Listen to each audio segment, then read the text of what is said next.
Welcome back to every exam channel friends.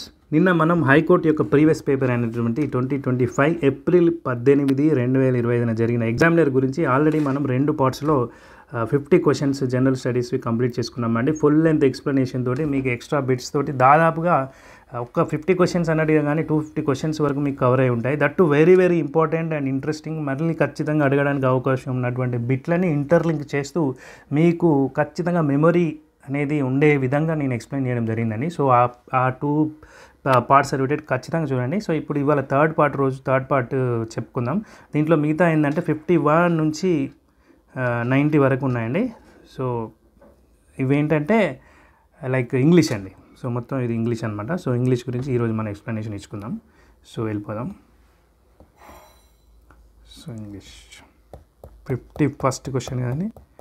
So నిన్న మనం 50th question complete చేసుకున్నాం కదా. 50th క్వశ్చన్ ఏంటి? Number of chromosomes in human body, right? 46, 23 sets and 46 అని చెప్పాను కదండి. సో అది. సో నెక్స్ట్ ఇక్కడ వెళ్ళిపోతే ఇక్కడ ఏముందండి? కాంప్రహెన్షన్ ఉంది. సో కాంప్రహెన్షన్లో ఏంటంటే మీరు ఖచ్చితంగా మంచిగా ఫుల్ ఫ్లెడ్జ్డ్గా వీడియో కనుక అంటే ఈ యొక్క పారాగ్రాఫ్ కనుక చదివారనుకోండి, మీకు 5కి 5 మార్కులు పడే అవకాశం ఉంటుందండి. సో ఇప్పుడు కనుక ఇది చూసుకున్నట్లయితే paragraph, world war II which started from 1939 to 1945. So 1935 నుంచి 1945 వరకు వరల్డ్ వార్ జరిగిందండి. రెండో ప్రపంచ యుద్ధం. Involved most of the world's nations including the great powers. So అద్భుతమైన శక్తివంతమైన దేశాలన్నీ కూడా ఈ యొక్క ప్రపంచ యుద్ధం 2లో పాలు పంచుకున్నాయని చెప్తున్నాడండి. సో ప్రపంచ యుద్ధం 2 వచ్చింది కాబట్టి ప్రపంచ యుద్ధం 1 యొక్క డేట్స్ కూడా తెలుసుకోండి. ఎందుకంటే మీకు క్వశ్చన్స్లో ఇయర్స్ అడిగే అవకాశం ఉందండి. సార్ ఇయర్ వరకే చెప్తాను, మరీ డెప్త్గా వెళ్ళను. సో వెరీ వెరీ ఇంపార్టెంట్ అనుకున్న పాయింట్స్ చెప్తున్నాను అండి. ఎందుకంటే మీకు రిలవెంట్గా ఉంటాయి అండ్ ఇక్కడే మీకు 2 ఇక్కడే వచ్చేస్తాయి అనమాట, స్క్రీన్లోనే వచ్చేస్తాయి. సో మీరు మెమరైజ్ చేసుకోవడానికి ఈజీగా ఉంటుంది కాబట్టి ఎక్కడైనా గుర్తుపెట్టుకోండి. ఏ సబ్జెక్ట్ అయినా నేను ఇంగ్లీష్ చెప్తున్నా, ఏది చెప్తున్నా మీకు అన్ని ఎగ్జామ్స్కి యూజ్ అయ్యేలాగానే పేపర్ చెప్తానండి, విత్ ఆల్ సబ్జెక్ట్స్ నాలెడ్జ్. ఇంగ్లీషే కావచ్చు, రీజనింగే కావచ్చు, ఆప్టిట్యూడే కావచ్చు, జనరల్ స్టడీస్ కావచ్చు. సో మీకు ఏ డౌట్ ఉన్నా మీరు కామెంట్ సెక్షన్లో తెలియజేయండి. ఏ పేపర్ మీద కావాలి, ఎక్స్ప్లెనేషన్ కావాలనుకున్నా ఆ పేపర్ మీరు కామెంట్ సెక్షన్లో తెలియజేయండి. అదేవిధంగా టెలిగ్రామ్ గ్రూప్స్లో పోస్ట్ చేయండి అండ్ అదేవిధంగా మీరు మెయిల్ కూడా చేయండి. నా మెయిల్ ఐడి దాంట్లో ఉంటుంది, డిస్క్రిప్షన్లో ఉంటుంది. సో ఎవరైతే ఎక్కువగా పర్టికులర్ పేపర్ కావాలి అని అడుగుతారో దానికి సంబంధించిన వీడియో ఖచ్చితంగా చేయడానికి ట్రై చేస్తాను. So next question, next para. These nations were organised into opposing alliances, the allies and the axis. So 2 గ్రూపులు అయిపోయాయండి, 2 సమూహాలు అయ్యాయి. అలియన్స్ అంటే సమూహం. So allies and axis. Allies అంటే మిత్రరాజ్యాలు, యాక్సిస్ అంటే అక్షరాజ్యాలు. సో ఈ విధంగా ఏర్పడాయని. సో అక్షరాజ్యాలలో ఉన్నాయి 3 కంట్రీస్ అండి మేజర్గా. అక్షరాజ్యాల్లో ఏమున్నాయి? జపాన్ అండ్ జర్మనీ, ఇటలీ అని. సో మీరు కనుక ఈ 3 కంట్రీలు గుర్తుపెట్టుకున్నారనుకోండి, దాదాపుగా ఏదైనా క్వశ్చన్ ఇట్లా అక్షరాజ్యం ఏంటి, మిత్రరాజ్యం ఏంటి అంటే దాదాపుగా చేయొచ్చు. సో ఈ 3 మాత్రం ఖచ్చితంగా గుర్తుపెట్టుకోండి. ఏంటి ఇవి? Axis countries, right? Next, the allied powers include Britain, France, Russia and United States, Poland, Benelux countries.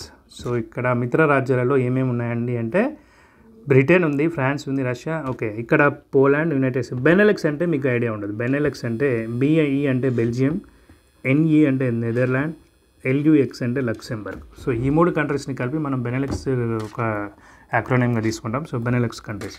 So ఇవన్నీ కూడా అలీడ్ పవర్స్, మిత్రరాజ్యాలు. Whereas the axis comprised of Germany, Italy, Japan. So ఈ 3 ఇందాక చెప్పుకున్నాం కదండి. సో ఇవన్నమాట. It was the most wide spread war in the history. More than 100 million military personnel mobilize అంటే movement జరగడం. సో ఇక్కడ నుంచి అక్కడికి వెళ్ళిపోవడం. రకరకాల దేశాల నుంచి రకరకాల సైనికులు ఈ యుద్ధంలో పాల్గొనడం జరిగిందండి. అంటే ఈ ఇంటర్క్యులేటెడ్ ఈవెంట్స్ అనమాట. ఒక ఈవెంట్ ఇంకో ఈవెంట్ ట్రిగ్గర్ చేయడం, అలా ఒక రాజ్యం ఇంకో రాజ్యంకు సపోర్ట్ చేయడం. సో ఎప్పుడైతే జపాన్ వచ్చేసి పర్ల్ హార్బర్ మీద దాడి చేసిందో వెంటనే అమెరికా యాక్షన్లోకి దిగి అణుబాంబులు వేయడం, ఇవన్నీ ఏంటంటే ఒకదానికి ఒకదాటి ఇంటర్లింక్ అయిపోయి జరిగిపోయిన ఈవెంట్స్ అనమాట. సో అందుకని 10 కోట్ల మంది మిలిటరీ వాళ్ళు ఇన్వాల్వ్ అయ్యారండి దీంట్లో. సో ఈవెన్ మన భారతదేశం నుండి కూడా బ్రిటిష్కి, అంటే మనం బ్రిటిష్ అండర్లోనే ఉన్నాం కదండి అప్పుడు. సో చాలా సైనికులన్నింటిని పంపించడం జరిగింది. ఈవెన్ నిజాం రాజు కూడా వాళ్ళకి సాయం చేయడానికి సైన్యాన్ని మరియు డబ్బులను, బంగారాన్ని కూడా పంపించాడు అని చెప్పేసి ఇది ఉందండి. సో అంతమందిని మొబిలైజ్ చేసినటువంటి ఒకే ఒక్క యుద్ధం అనమాట, 2వ ప్రపంచ యుద్ధం. And next, World War II. World War II began on 1st September 1939 when Nazi Germany invaded Poland. So ఎప్పుడైతే నాజీ ఉంది కదండి, నాజీ వాళ్ళు పోలాండ్ని ఆక్రమించారో అప్పుడు మనకు ఈ యొక్క రెండవ ప్రపంచ యుద్ధం అనేది స్టార్ట్ అయిందండి. నాజీ వాళ్ళని తెలుసు కానీ ఇప్పుడు నాజీల గురించి ఒక సాంగ్ ఇది కూడా ఉంటుంది. బండెనక బండి గట్టి 16 బండ్లు గట్టి ఏ బండ్లు వస్తవు కొడుకో నైజాము సర్కరోడా నాజీల మించిన బురో నైజాము సర్కరోడా. సో అక్కడ ఏంటంటే నాజీలను మించిండంట నైజాం సర్కరుడు. అంటే నిజాం రాజు రజాకార్ల పాలనలో ఎంత అరాచకాన్ని సృష్టించాడంటే నాజీలను మించిపోయాడు. సో ఇక్కడ నాజీలు అంటే ఎవరండి?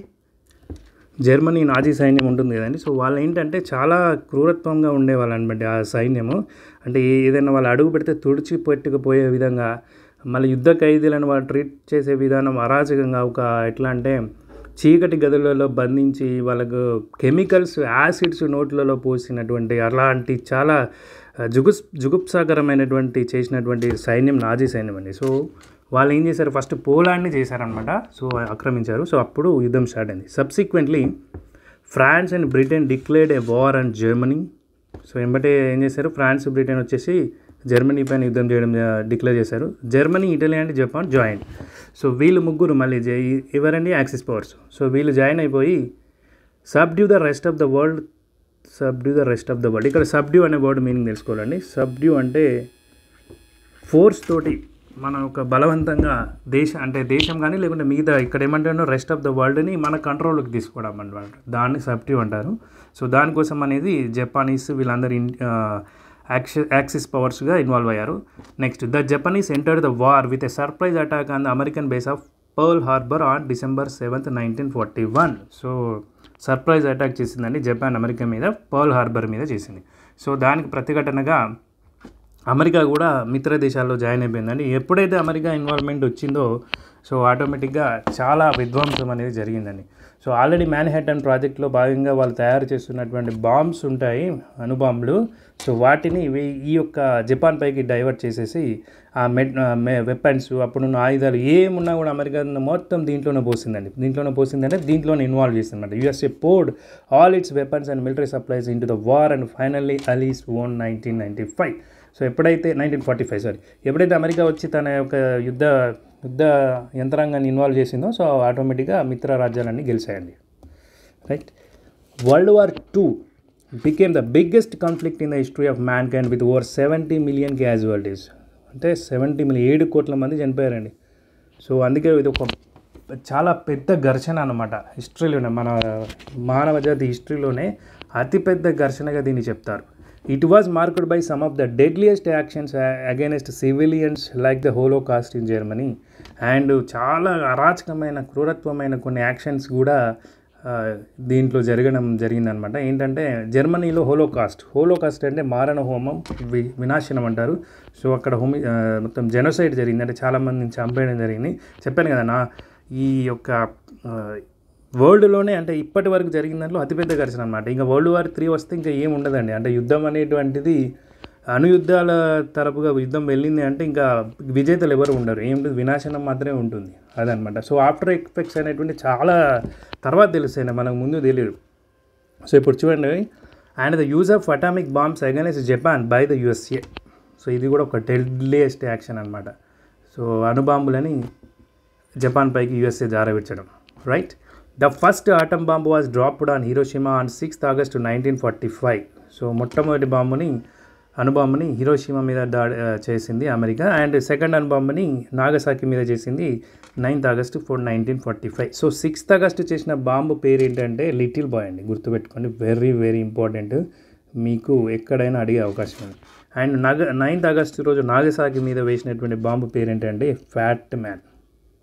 సో మ్యాన్హాటన్ ప్రాజెక్ట్లో భాగంగా వీటిని అక్కడ మన జపాన్లో జారవేయడం జరిగిందండి. దాని తర్వాత చాలా విస్ఫోటనం జరిగింది, చాలా లక్షల ప్రజలు చనిపోయారు. రేడియో యాక్టివ్ పదార్థానికి బలైనటువంటి ప్రజలు వాళ్ళ వారసుల్లో కూడా ఈ యొక్క విధ్వంసం యొక్క లక్షణాలు ఇప్పటికీ కూడా కనిపిస్తున్నాయంటే అణు విధ్వంసం అనేది ఎంత డేంజరో చూడండి.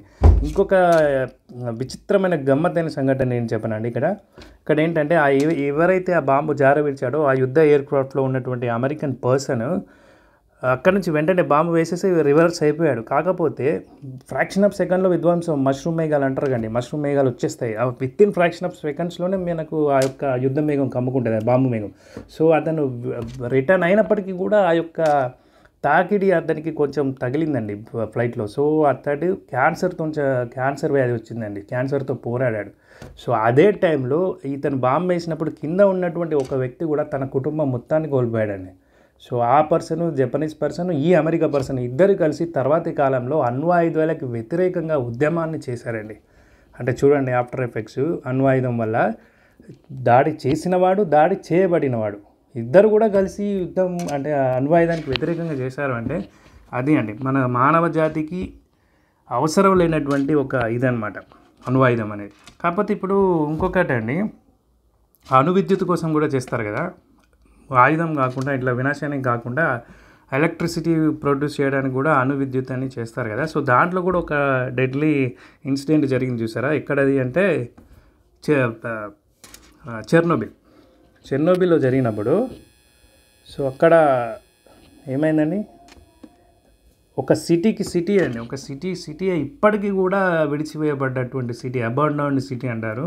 ఇప్పటికి ఆల్మోస్ట్ 40 years దాటిపోయింది అనుకుంటా. కానీ ఇప్పటికీ కూడా అక్కడ రేడియో యాక్టివ్ సబ్స్టాన్సెస్, రేడియేషన్ ఏమైనా ఉందా అని చూడడానికి రోబోట్స్ని పంపించి చెక్ చేస్తున్నారంటే పరిస్థితి అర్థం చేసుకోండి. 40 years తర్వాత అంటే ఒక తరం కూడా అక్కడ లేకుండా పోయిందండి, జీవించకుండా అయిపోయింది. సో అట్లాంటి ఎఫెక్ట్స్ ఉంటాయన్నమాట ఈ అణుబాంబు వల్ల, అణుధార్మికత వల్ల. ఈవెన్ అణుధార్మికతకు సంబంధించిన పదార్థాలను పరిశోధించిన మొట్టమొదటి శాస్త్రవేత్తలు వారికి దీనికి ఆఫ్టర్ ఎఫెక్ట్స్ ఇలా ఉంటాయని తెలియక వాళ్ళు జేబుల్లో పెట్టుకొని తిరిగేవాళ్ళట అండి. ల్యాంథనైట్స్, యాక్టినైట్స్ ఉన్నాయి కదా, మేడం క్యూరీ వాళ్ళు పరిశీలించారు కదా. సో వాళ్ళు ఏంటంటే జేబులలో, డెస్కులలో అలా పెట్టుకొని తిరిగేవాళ్ళు. కానీ ఇలా రేడియో యాక్టివిటీ ఉంటుందని తెలియదు కదండి స్టార్టింగ్లో, ఏదో ఒకటి అయితేనే కదా తెలిసేది. సో వాళ్ళ క్యాన్సర్ వచ్చి, రకరకాల రోగాలు వచ్చి చనిపోయిన తర్వాత మెల్లిమెల్లిగా అచ్చా ఇవి ఇలా ఉంటాయి, వీటికి రేడియో ధార్మికత ఉంటుంది అని తెలిసి దీనివల్ల మనకు క్యాన్సర్ వస్తుంది, వీటికి దూరంగా ఉండాలి అనేది తెలిసే వరకు జరగాల్సినటువంటి జరిగిపోతాయండి. సో అంటే ప్లస్ ఉంది, మైనస్ ఉంది వాటి వల్ల. బట్ మనం ప్లస్కి యూజ్ చేసుకుంటేనే అది అండి అణ్వాయుధం గురించి. సో ఓకే అండి, సో ఎక్స్ట్రా చెప్పేసాను, బట్ ఓకే. నెక్స్ట్ చూడండి, as a consequence of this war Germany collapsed. ఇక్కడ ఏమైందంటే 2 బాంబులు వేసిన తర్వాత ఏమైపోయింది, the Japan surrendered unconditionally and the war ended. So ఆ బాంబులు వేసిన తర్వాత August 15th రోజు అనుకుంటా అండి. సో జపాన్ అనేటువంటి ఒక సైన్ చేసింది అగ్రిమెంట్ మీద. సో నేను ఓడిపోయానని చెప్పేసి. సో ఆటోమేటిక్గా మిత్రరాజ్యాలు గెలిచాయి. As a consequence of this war Germany collapsed and USA and the Soviet Union emerged as the rival super powers. చూసారా, మిత్రరాజ్యాలుగా ఉన్నటువంటి USA మరియు సోవియట్ తర్వాతి కాలంలో శత్రురాజ్యాలు అయినాయండి. చూసారా, ఎందుకంటే అవి 2 సూపర్ పవర్స్ అయ్యాయి. సో 2 సూపర్ పవర్, ఒక కత్తి అంటారు కదా, ఒక ఊరలో 2 కత్తులు అని.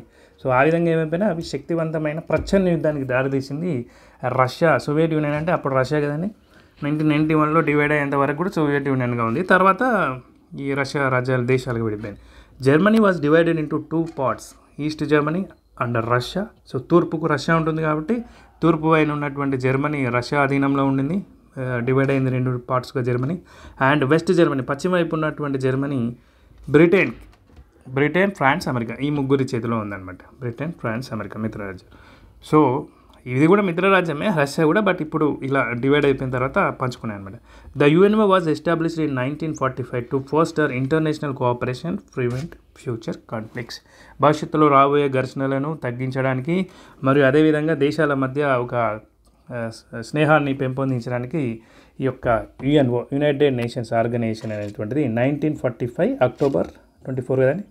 సో October 24th రోజున ఏర్పడడం జరిగిందనమాట. సో ఇది అండి, ఇదేంటి మనకు ప్యాసేజ్.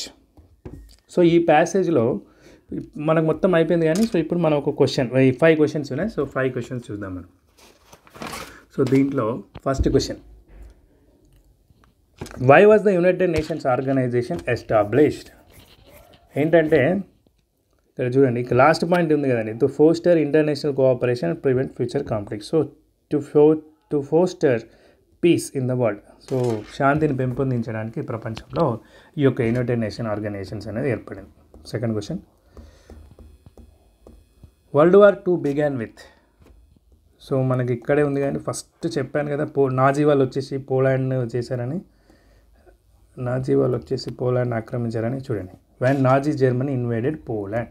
సో అదే అనమాట answer. The invasion of Poland by Nazi Germany. అక్కడ ప్యాసివ్ వాయిస్ ఇచ్చాడు, అక్కడ యాక్టివ్ ఇచ్చాడు, ఇక్కడ ప్యాసివ్ వాయిస్ ఇచ్చాడు అంతే.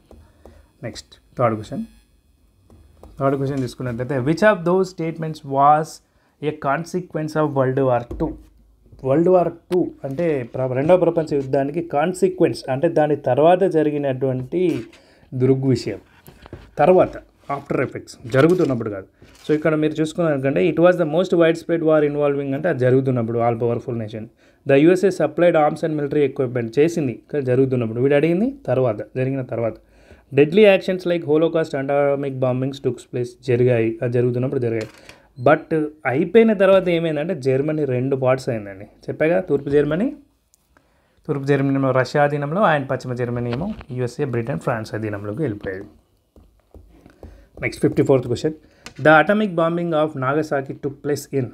నాగసాకి ఎప్పుడని 9th. బాంబ్ పేరు ఏంటిదని ఫ్యాట్ మ్యాన్. ఫస్ట్ బాంబ్ పేరు ఏంటంటే 6th రోజు ఇక్కడ అయింది హిరోషిమా. దాని పేరు ఏంటండి లిటిల్ బాయ్.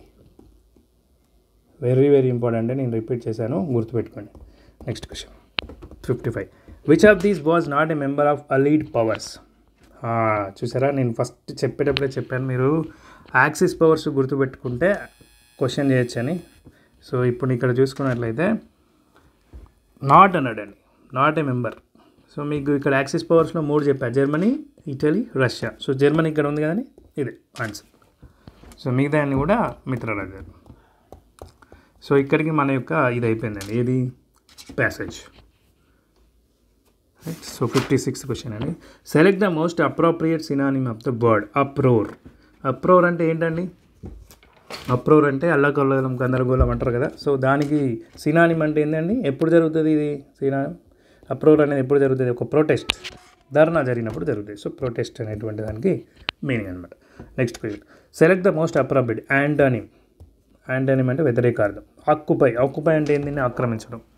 ఆక్రమించడానికి ఆపోజిట్ ఏంటంటే వెకేట్, ఖాళీ చేయడం. 58th question. Select the most appropriate option to fill in the blank. It dash since last night. రాత్రి నుంచి వర్షం పడుతూనే ఉంది. సో రాత్రి పడ్డది, ఇప్పుడు కూడా పడుతుంది. సో పడుతూనే ఉంది అంటే ఇది ప్రజెంట్ కంటిన్యూస్ లాగా వస్తుంది. So has been raining.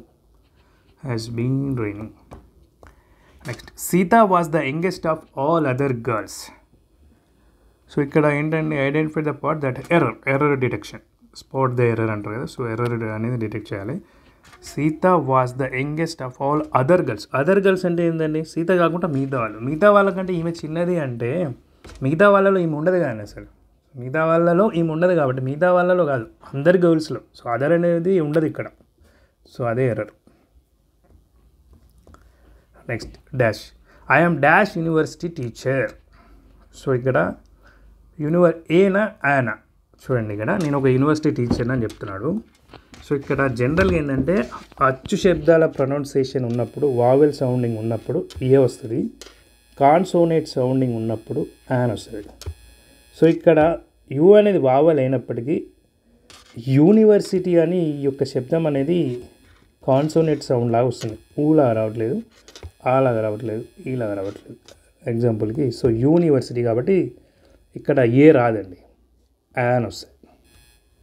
Sorry ఇదేంది కాన్సోనెంట్ కదండి. సో ఏ యూనివర్సిటీ ఏనే వస్తుందండి, వావెల్స్కి కదా యాన్ వస్తుంది. సారీ ఇక్కడ నేను తప్పు రాశాను, an a. So consonant sound కాబట్టి I'm a university teacher, right. And ఇప్పుడు మీకు ఇంకొకటి చెప్తానండి.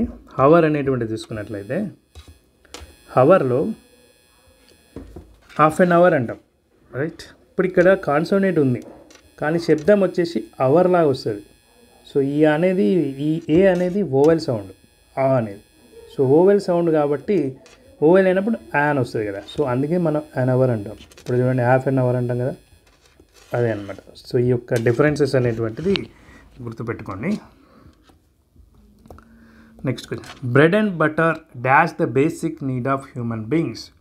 సో బ్రెడ్ జామ్ అంటారు కదా. సో అంటే ఇది అక్కడ నుంచి వచ్చిన ఈడియం కాబట్టి బ్రెడ్ అండ్ బటర్ అనేది మన మానవ జాతికి ఒక బేసిక్ నీడ్ అనమాట. ఇది ఒక basic need. So bread and బటర్ని మనం వస్తు రూపకంగా కొనుక్కోవడానికి వెళ్ళినప్పుడు మాత్రం ఆడితే మాత్రం బ్రెడ్ అండ్ బటర్ ఆర్ అని వాడచ్చు.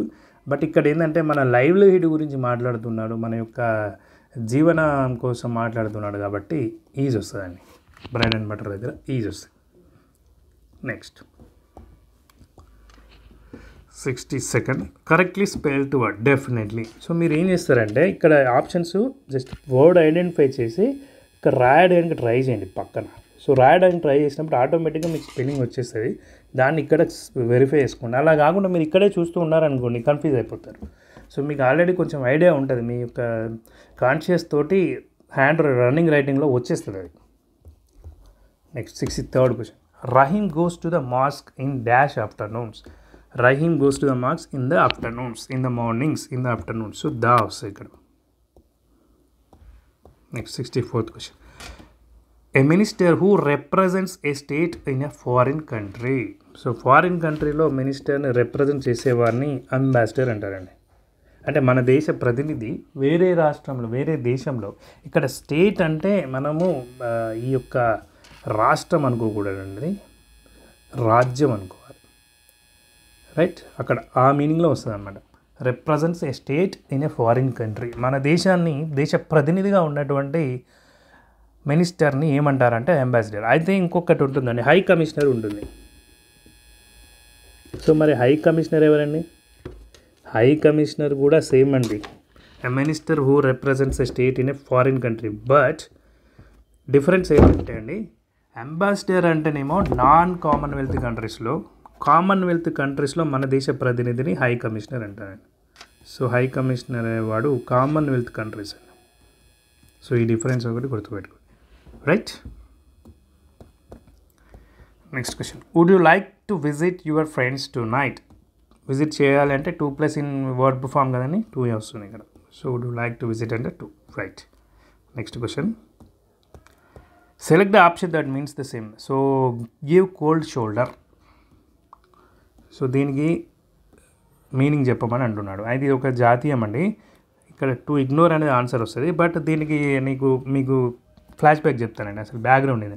గివ్ కోల్డ్ షోల్డర్ అంటే మనకు సాధారణంగా ఒక వ్యక్తి ఒక గెస్ట్గా వచ్చినప్పుడు ఆ గెస్ట్కి మనం వేడి ఆహారాన్ని పెట్టామనుకోండి, ఆ గెస్ట్ని మనం వెల్కమ్ చేసినట్టు అర్థం. అతనికి చలి అన్నం పెట్టామనుకో, చలి అన్నం అంటారు కదా, అదేమైనా పెడితే దాని అర్థమైంది అతన్ని మనం ఇగ్నోర్ చేస్తున్నట్టు, అతను వెల్కమ్ సరిగా చేయట్లేదని అర్థం. అయితే ఇది గతంలో ఐ థింక్ ఫ్రాన్స్లో అలా అనుకుంటా. సో ఎవరైనా అన్వెల్కమింగ్ గెస్ట్ ఉన్నాడు అంటే అతనికి కోల్డ్ షోల్డర్ ఆఫ్ మటన్ పెట్టేవాళ్ళట అండి. మటన్ యొక్క కోల్డ్ షోల్డర్ అంటే చల్లటిది పెట్టేవారు. సో అప్పుడు ఏంటంటే దాని అర్థము అతను వెళ్ళిపోవని, అంటే అతను ఇగ్నోర్ చేస్తున్నట్టు. So to ignore. సో ఆ కాంటెక్స్లో ఈ జాతీయం అనేది రూపకల్పన చెందడం జరిగిందండి. 67. I saw A heard of cattles. So ఇక్కడ ఏంటంటే స్పాట్ ద ఎర్రర్. క్యాటిల్స్ ఏంటండి? క్యాటిల్స్ ఉండదు, పశువులు అంటేనే క్యాటిల్. రైట్. హర్డ్ అంటే మంద. సో ఇదన్న క్యాటిల్స్ ఎస్ ఉండదు అనమాట. క్యాటిల్ అనేది ఆల్వేస్ ప్లూరల్, ఎస్ ఉండదు. Town left by the cross roads when you reach it. So అక్కడికి చేరిన వెంటనే క్రాస్ రూట్స్ దగ్గర నువ్వు లెఫ్ట్కి వెళ్ళు అంటున్నావు. క్రాస్ రూట్స్ దగ్గర అంటే at the cross roads, not by the cross roads. So at the cross road. Turn left at the cross roads when you reach it అంటే ఇక్కడ బై దాదు. సో బై అనేది ఎర్రర్. మళ్ళీ స్పాట్ ద ఎర్రర్ అండి. When I heard her scream, I went out and saw her, but I was not recognized her. So I kept quiet. So ఇక్కడ I was not recognized కదండి, I did not recognize her. I was not recognized అంటే అసలు sentence complete అవ్వట్లేదండి ఇక్కడ. Right. నేను ఆమెను గుర్తుపట్టలేదు అంటాం కదా, నేను ఆమెను గుర్తుపట్టడం లేదు, అలా వచ్చిందనమాట నేను. సో ఇది అసలు మీనింగ్ అనేది రావట్లేదు ఇక్కడ. Actually I was not recognized by her అన్నాం అనుకోండి, ఆమె చేత నేను గుర్తుపట్టబడలేదు అని వస్తుంది. I was not recognized by her, but I was not recognized its sentence అసలు ఫామ్ అవ్వట్లేదు. So I did not recognize her అనేది రైట్. సో వాజ్ అనేటువంటిది wrong. Select the most appropriate synonym. Right. So synonym ఏంటండి? Feeble. Feeble అంటే చాలా తేలికైన వస్తుందండి meaning. తేలికైన అంటే వీక్ కదండి. So feeble, week. Select the most appropriate antonym of the word. Antonym అంటే వ్యతిరేక పదం. కలెక్ట్ అంటే ఏంటండి? జమ చేయడం. సో జమ చేయడానికి మనకు వ్యతిరేకం ఏంటంటే పంచ్ చేయడం. పంచ్ చేయడం అంటే disburse, right? Disburse. Next parts of the contents. Idiom. ఇక్కడ ఐడెంటిఫై అంటున్నాడు. జస్ట్ జాతీయాన్ని ఐడెంటిఫై చేయమంటున్నాడు తప్ప జాతీయ మీనింగ్ కూడా అడగట్లా. సో ఇక్కడ చూడండి, Radha is a kind of a friend who stays with you through thick and thin. నీతో కష్టసుఖాలలో ఉండేటువంటి ఒక ఫ్రెండ్ రాధిక, అట్లాంటి ఫ్రెండ్ ఆవిడ. సో ఇక్కడ కష్టసుఖాలనే త్రూ థిక్ అండ్ థిన్, ఇదే కదా మీనింగ్, ఇదే జాతీయం. సో జాతీయాన్ని ఐడెంటిఫై చేయమన్నాడు అంతే, దాని మీనింగ్ కూడా అడగలేదు. So through thick and thin అంటే అర్థం ఏంటంటే కష్టము సుఖము. యాక్చువల్గా ఇది ఈ జాతీయానికి ఒక బ్యాక్గ్రౌండ్ చెప్తానండి. మీకు బ్యాక్గ్రౌండ్ చెప్తే ఏంటంటే మీరు అసలు మర్చిపోరు. ఇంకా నెక్స్ట్ ఏ ఎగ్జామ్లో ఈ వర్డ్ వచ్చినా కూడా, ఈ ఈడియం వచ్చినా కూడా మీకు గుర్తుంటుంది. సో అయితే పూర్వకాలంలో రాజులు అడవికి వెళ్ళేటప్పుడు అడవిలకు హంటింగ్కి వెళ్ళేవారు, వేటకు వెళ్ళినప్పుడు ఏంటంటే దట్టమైన అడవులు ఉండేవి, కొన్ని పల్చని అడవులు ఉండేవి.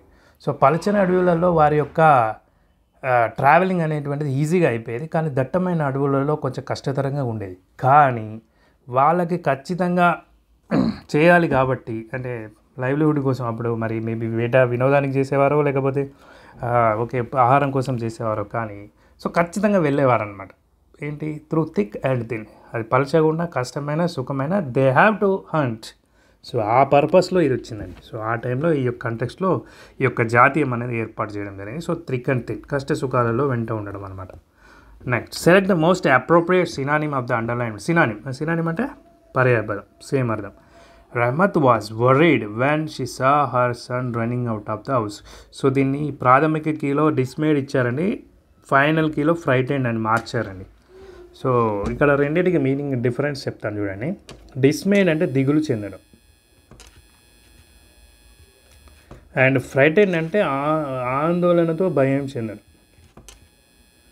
భయపడ్డం. అంటే ఇప్పుడు ఎంబటే ఇల్లు నుంచి వెళ్తూ running out of the house, ఇల్లు నుంచి బయటికి పరిగెత్తడం చూసింది కాబట్టి ఆ టైంలో దిగులు చెందడం అనగడం కంటే ఆందోళనతో భయపడ్డది అనడమే సబబండి. ఎందుకంటే ఇల్లు విడిచి వెళ్ళిపోయాడు అనుకోండి, ఏదో కొన్ని రోజులు అయిన తర్వాత దాని గురించి చెప్పినప్పుడు ఏంటంటే ఆ దిగులు చెందుతున్నా మా ఇప్పుడు అబ్బాయి ఇంటి నుంచి వెళ్ళిపోయాడు అని చెప్తాం.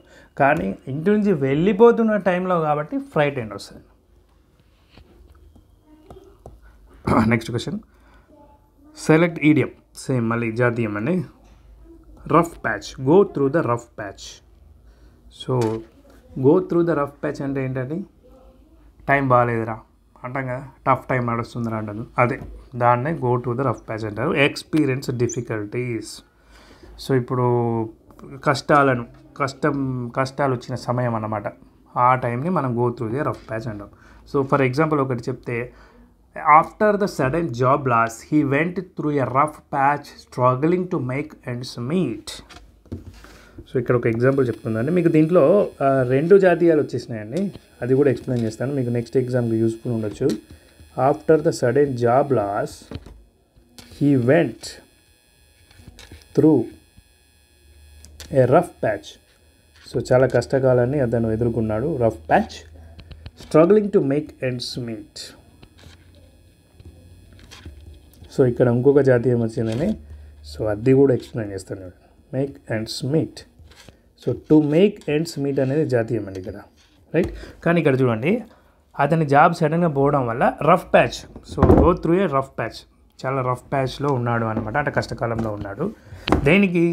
అసలు ఆ టైంలో అతని ఎండ్స్ మీట్ అవ్వడానికి కూడా కష్టపడుతున్నాడు. అంటే టు ఏ మీక్ ఎండ్స్ మీట్ అంటే జీవితానికి సరిపడా డబ్బులు జస్ట్ జీవించడానికి సరిపడా, అంటే లైవ్లీహుడ్కి just enough money to live in, just బ్రతకడానికి, అంటే లగ్జరియస్గా కాకుండా జస్ట్ కూడు గుడ్డ నీడ అంటారు కదా. సో దానికోసము సంపాదించడానికి to make the ends meet అంటారండి.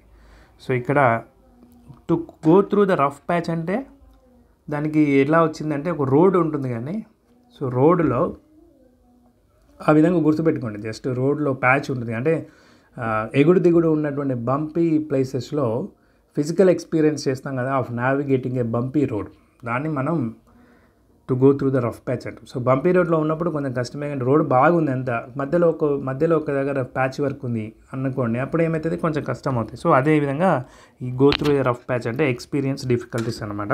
So to make ends meet అంటే ఏం చెప్పారంటే earn just enough money to live on. So just బ్రతకడానికి కావాల్సిన కొంత మనీని సంపాదించడాన్ని టు మేక్ ఎండ్స్ మీట్ అంటారు. So to make ends meet అనే దానికి కూడా బ్యాక్గ్రౌండ్ చెప్తారని. పూర్వము షిప్పులలో వెళ్ళేటప్పుడు యాత్రికులు అంటే వ్యాపారులు కానీ వీళ్ళు ఉంటారు కదా, సో వాళ్ళు ఏంటంటే హ్యాంగింగ్ పోస్ట్స్ అనేటువంటి కొన్ని పెట్టుకొని వెళ్ళేవారండి. ఎందుకంటే షిప్ సెయిల్ అవ్వడానికి అవి ఉపయోగపడతాయి అనమాట. సో ఈ హ్యాంగింగ్ పోస్ట్ని రోప్స్తో కట్టేవాళ్ళు, తాళ్లతో కట్టేవాళ్ళు. సో పైన ఎడ్జ్, కింది ఎడ్జ్ను ఒక వైపుకి, పై ఎడ్జ్ను ఇంకొక వైపుకి అలా తాళ్ళతో కట్టేవాళ్ళు. ఎప్పుడైతే ఒక తాడు డ్యామేజ్ అవుతుందో, ఏదైనా అంటే అలలు వెళ్ళినప్పుడు కానీ రప్చర్ అయిపోయి అంటే కోర్సింగ్ జరుగుతుంది కదా, సో ఒక తాడు కనుక తెగిపోయిన సందర్భంలో ఇంకొక తాడిని కట్ చేసి, అంటే మళ్ళీ సగంలాగా చేసి, అంటే వర్టికల్గా ఆఫ్ చేసి, ఈ యొక్క ఎక్కడి వరకు అయితే డ్యామేజ్ అయిందో ఆ తాడు వరకు కట్టేలాగా ఆ తాడుని తెంపడం అండి. అంటే ఎండ్స్ మీట్, ఈ యొక్క చివర ఆ యొక్క చివర కలిసే విధంగా ఆ తాడును ఇంకొక ఎక్స్ట్రా అంటే పైన డ్యామేజ్ అవ్వని తాడుని కట్ చేసి దీనికి కనుక అతికించారనుకోండి, సో ఆ షిప్ అనేది ఫర్ ద టైం బీయింగ్ నడుస్తుంది అనమాట. సో అందుకనే టు మేక్ ఎండ్స్ మీట్ అంటే ఏంటంటే just enough money to live on. So అది జస్ట్ అది అప్పటి మందం నడవడానికి ఈ ప్రయత్నం ఏదైతే చేస్తారో టు మేక్ ఎండ్స్ మీట్, ఆ సందర్భంలోనే ఈ యొక్క జాతీయం అనేటువంటిది రావడం జరిగింది. Next 75. You dash to stay here till I return. You had to stay here till I return. నేను వచ్చేదాకా నువ్వు ఇక్కడే ఉండాలి. ఇక్కడ ఆర్ కదండి, హ్యాడ్. సో ఫస్ట్ ప్రాథమిక కీలో ఆర్ ఇచ్చారు, సో ఇప్పుడు కరెక్ట్ చేశారని టు హ్యాడ్. సో ఎవరికైతే మార్క్స్ యాడ్ అయ్యాయో వాళ్ళకి డిలీట్ అవుతాయి, ఎవరికైతే డిలీట్ అయ్యాయో వాళ్ళకి యాడ్ అవుతాయి. ఒకసారి చూసుకోండి, ఇది ఫైనల్ కీలో మార్చేశారు. సో అందుకని నేను ఇది ఆల్రెడీ చేసి పెట్టానని, ఏవైతే మార్చారో వాటికి యొక్క ఈ మార్కింగ్ అనేది చేసి పెట్టాను. Next 76th question. Correctly spelled word grammar. So మీరు జస్ట్ రాయండి, రాసేటప్పుడే మీకు వెళ్ళిపోతుంది grammar. So grammar. Select the most appropriate antonym of the given word. Antonym అంటే వ్యతిరేకార్థం. వ్యతిరేకార్థం ఏముంది? టైడీ అంటే మామూలుగా ఏంటంటే అన్టైడీ అంటే నీట్గా ఉండకపోవడం, టైడీ అంటే నీట్గా చక్కగా ఉండడం. సో డిసేబుల్డ్ అంటే ఏంటంటే చెదిరిపోవడం. సో ఇక్కడ యాంటోనిమ్ వచ్చేసి ఇదే వస్తాయి కానీ, సో లాంగ్ కాదు. ఇప్పుడు అన్కంఫర్టబుల్ అంటే కంఫర్ట్గా లేకపోవడం. ఎగ్జాస్పరేటెడ్ అంటే విసుగు చెందిన అండి. సో విసుగు చెందిన కదా, సో ఇది రాదు. సో ఆన్సర్ డిసేబుల్డ్, చెదిరిపోయింది. 78. Correctly spelled word acceptable. సమ్మతింపబడిన, యాక్సెప్టబుల్. సో దీని జస్ట్ స్పెల్లింగ్ అండి. So acceptable, 4th option is right option. Again spot the error. If she will be promoted she will get a higher salary. So ఆమె కనుక promotion వస్తే ఆమె ఫ్యూచర్లో higher salary అనేది పొందుతుంది. సో ఇక్కడ ఒక పాసిబుల్ యాక్షన్ వల్ల ఒక ఫ్యూచర్ యాక్షన్ అనేటువంటిది జరుగుతుందండి. అంటే ఇప్పుడు ఒక కండిషనల్ క్లాజ్ అంటారు కదా, సో కండిషనల్ క్లాజ్ తోటి ఫ్యూచర్ పాసిబుల్ యాక్షన్ ఉంటుందండి. Future possible action.